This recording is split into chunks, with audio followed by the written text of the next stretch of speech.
سڵاوتان لەبێت بینەرانی خۆشەویستی تەلەڤیزیۆنی کۆمەڵە ئەم کاتەوە هەموو کاتێکی ژیانتان باش هیوادارین لە هەر کوێیەکەن ساغ و سڵامەت بن. ئەمڕۆ سێشەممە 24 گەلاوێژی 1402 هەتاوی بەرابەرە لەگەڵ 15 ئاگۆستی 2023 زاینی لەگەڵ هاوڕانی هاوکارم لە خزمەتتانداین بۆ پێشکەشکردنی گەشتی هەوڵەکانی کوردستان، ئێران و جیهان. سەرەتا سەردێڕی گرنگترین هەوڵەکان. دەست بەسەرکردنی دووبارەی نازیلا معروفیان لە تاران، ئاگردانی کێڵگە و لە وەرگەکانی کوردستان لەلایەن کەسانی نەناسراو، بانکێشتی خەدیجە مێهدیپور بۆ دادسەرای جێبەجێکاری سزاکانی ئیلام، کۆبوونەوەی کرێکارانی ئەبنیەی فەنی ڕێگەی ئاسنی دورود لە کرمان، لە سەدارەدانی بەندکراوێکی بەلوچ لە زیندانی کەهنوج، بانکێشتی 15 زانکۆی ئەلامە بۆ ئیدارەی ئیتلاعات، ناڕوونی چارەنووسی چالاکێکی مافی ژنان لە زیندانی مەشهەد و ناڕەزایەتی ژنانی ئەفغانستان دژ بە حکوومەتی تاڵبان.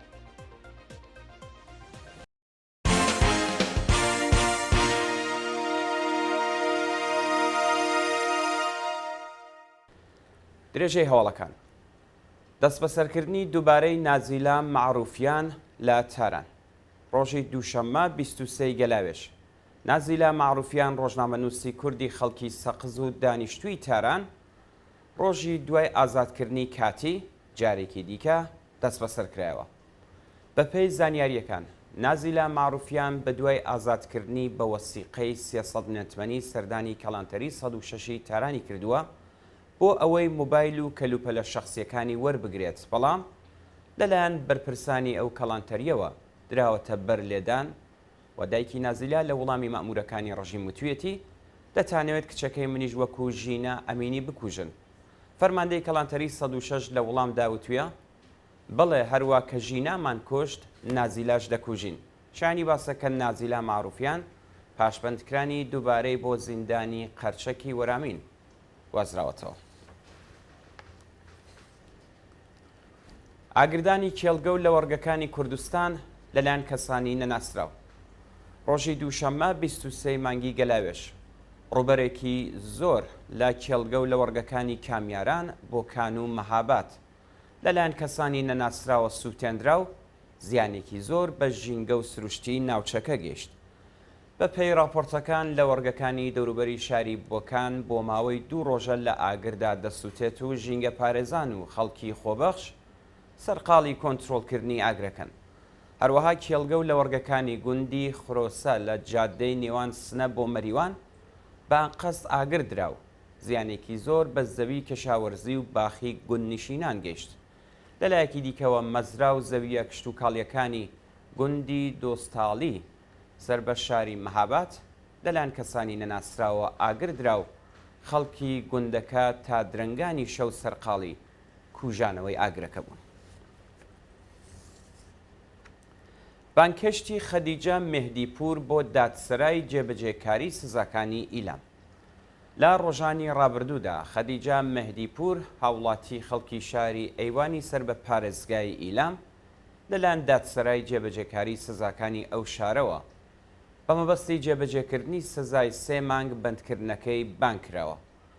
خەدیجە مێهدیپور ڕۆژی 12 خەزەڵوەری ساڵی 98 هەتاوی بەهۆی چالاکی لە تۆڕە کۆمەڵایەتیەکان دەست بەسەر و دواتر لەلایەن دادگای ئینقلابی ئیلامەوە بڕی 3 ملیۆن تمەن سزای ماڵی بەسەردا سەپا. ئەو هاوڵاتیە ڕۆژی یەکشەممە 18 ڕەزبەری ساڵی 99 لەلایەن هێزەکانی حکوومەتەوە لە ماڵی مامۆی دەست بەسەر و بۆ زیندانی ناوەندی ئیلام ڕاگەزرا. ناوبراو سەرەتای مانگی جۆزەردانی ئەمساڵ لەلایەن لەقی 103 دادگای ئینقلابی ئیلام بە تۆمەتی پڕۆپاگەندە دژی نظام سزای 3 مانگ زیندانی بەسەردا سەپا. چاندنی ماریجوانە لە زەمینە کەشاوەرزیەکانی زانکۆی ڕازی کرماشان. بەپێی هەواڵی گەشت و بەرپرسانی کۆلێژی کەشاوەرزی زانکۆی ڕازی کرماشان مادەی هۆشبەری ماریجوانان لە زەویە کەشاوەرزیەکانی ئەو زانکۆیە چاندووە. بەوتەی سەرچاوە خۆجێیەکان خوێندکارانی کۆلێژی کەشاوەرزی زانکۆی ڕازی کرماشان 50,000 بن ماریجوانیان هەمان گیای شادانیان لە زەویە کەشاوەرزیەکانی ئەو زانکۆیە دۆزیوەتەوە کاتێک خوێندکاران ناڕزایەتیان دەربڕیوە بەرپرسانی زانکۆ ڕایانگەیاندووە کە مۆڵەتیان بۆ کاری تۆژینەوەی زانستی لە 2100 میتر زەوی کشت و کاڵی ئەو زانکۆیە وەرگرتووە. کۆبوونەوەی کرێکارانی ئەبنیەی فەنی ڕێگەی ئاسنی دروود لە کرمان. ڕۆژی دووشەممە 23 مانگی گەلاوێش کۆمەڵێک لە کرێکارانی شاغڵ لە پرۆژەی ئەبنیەی فەنی ڕێگەی ئاسنی ڕزوان دروود لە پارێزگای کرمان لە ناڕزایەتی بە جێبەجێ نەکرانی داخوازیەکانیان کۆبوونەوە.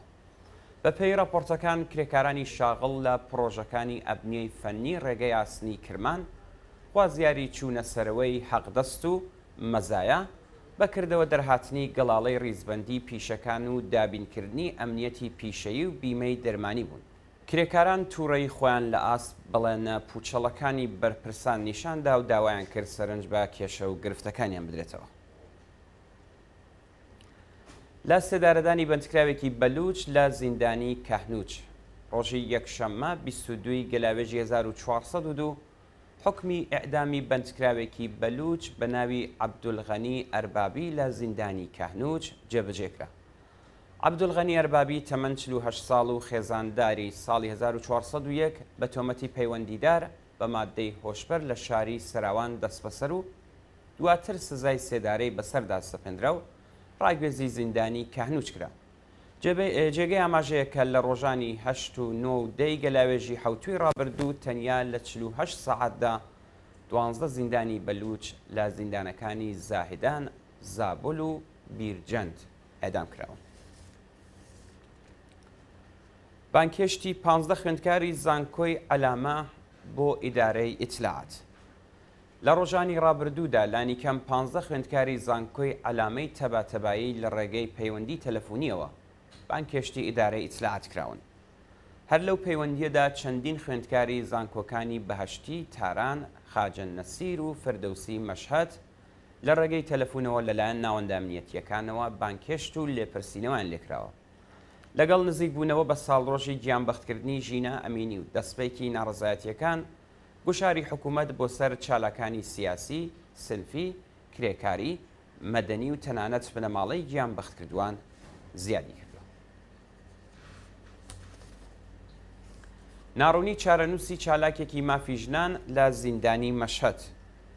ئەعزەم غوڵامی چالاکی مافی ژنانی دانیشتووی مەشهەد وێڕای تێپەڕبوونی دەمان بەسەر کاتی بەندکرانیدا چارەنووسی بە ناڕوونی ماوەتەوە. ئەعزەم غوڵامی مانگی ڕەزبەری ساڵی 1401 لەلایەن ئیتلاعاتی سوپای پاسدارانەوە دەست بەسەر و بۆ زیندانی مەشهەد گوازرایەوە. ناوبراو ماوەیەک لەو پێش لەلایەن لەقی 904 دادسەرای گشتی و ئینقلابی مەشهەدی دادگای کرا، بەڵام هیچ زانیاریەک سەبارەت بەو تۆمەتانەی خراوەتە پاڵ دۆسیەکەی لە بەردەستانیە. جێگەی ئاماژەیە کە ئەو چالاکە مەدەنیە لە دەستڕاگەیشتن بە پارێزەر بێبەشکراوە و بنەماڵەکەی نیگەرانی دۆخی تەندروستی ناوبراون. ناڕزایەتی ژنانی ئەفغانستان دژ بە حکوومەتی تاڵبان. ڕۆژی دووشەممە 23 مانگی گەلاوێش کۆمەڵێک لە ژنانی ئەفغانستانی هاوکات لەگەڵ ساڵ ڕۆژی بەدەسەڵات گەیشتنی گروپی تاڵبان لە ئاست سەرکوتگەریەکانی ئەو حکوومەتە ناڕزایەتیان دەربڕی. بەپێی راپۆرتەکان ژنانی ئەفغانستانی لە ویلایەتەکانی تەخار و کابۆل دژ بە دەسەڵاتی سەرکوتگەری تاڵبان خۆپیشاندانیان کردووە، بەڵام چەکدارانی ئەو گروپە هێرشیان کردووەتە سەریان و ڕێگەیان نەداوە ڕێپێوانەکەیان بە سەرکەوتویی بەڕێوە بن. شانی باسەکە ڕۆژانی ڕابردوو ناوەندەکانی مافی مرۆڤ ئاماری پێشێلکردنی مافی مرۆڤ و بە تایبەت ژنانیان لەلایەن حکوومەتی تاڵبانەوە بڵاو کردەوە و تێیدا ڕایانگەیاند کە لە یەک ساڵی ڕابردوودا بەدەیان چالاکی ژن دەست بەسەر و لە زیندان ئەشکەنجە و ئازار دراون. هەروەها کچان و ژنان لە سەرەتاییترین مافەکانیان وەکو خوێندن لە قوتابخانە و زانکۆ بێبەشکراون. لە چەند مانگی ڕابردوودا ژنانی ئەفغانستانی لە مافی کارکردن بێبەری و سەدان ئارایشگا لەلایەن حکوومەتەوە داخراون و هەزاران ژنیش بێکار کراون. گیان لەدەستانی 24 کەس بەهۆی لافا و ڕۆچوونی زەوی لە هیندستان. بەهۆی ئەو لێژمە بارانەی لە ڕۆژانی ڕابردوودا چەند ئەیالاتی هیندستانی گرتوێتەوە لافاو هەڵساوە و 24 کەس بەهۆی ڕۆچوونی زەوی گیانیان لەدەستەوە. بە پێی راپۆرتی فەرانسا پرس، هاتنی لافاو و ڕۆچوونی زەوی لە ئەیالاتی هیماچال پرادش بۆتە هۆی گیان لەدەستانی 16 کەس و لە ئەیالاتی ئۆتارکەندیش 8 کەس گیانیان لەدەستاوە. جێگای ئاماژەیە کە ماوەی یەک مانگە شەپۆلی بارانی وەرزی ناوچەکانی باشووری ئاسیا گرتوێتەوە، هەوتوی ڕابردوو 80 کەس بەهۆی هاتنی لافاو لە چین بوونەتە قوربانی. دوا هەواڵ کوژرانی 30 کەس بەهۆی تەقینەوەی پۆمپی بنزین لە رووسیا. ڕۆژی دووشەممە 23 مانگی گەلاوێژ پۆمپی بنزینێک لە کۆماری داغستانی رووسیا تەقیەوە و بۆ هۆیەوە 105 کەس بە سەختی بریندار بوون کە 30 کەسیان گیانیان لەدەستاوە. بە پێی راپۆرتی دەستگای هەواڵنەری تاسو ڕیانوستی رووسیا، پانتایی ئاگرەکە 600 میتری چوارگۆشە بووە و 260 هێزی ئاگرکوژینەوە سەرقاڵی دامرکانەوەی بوون.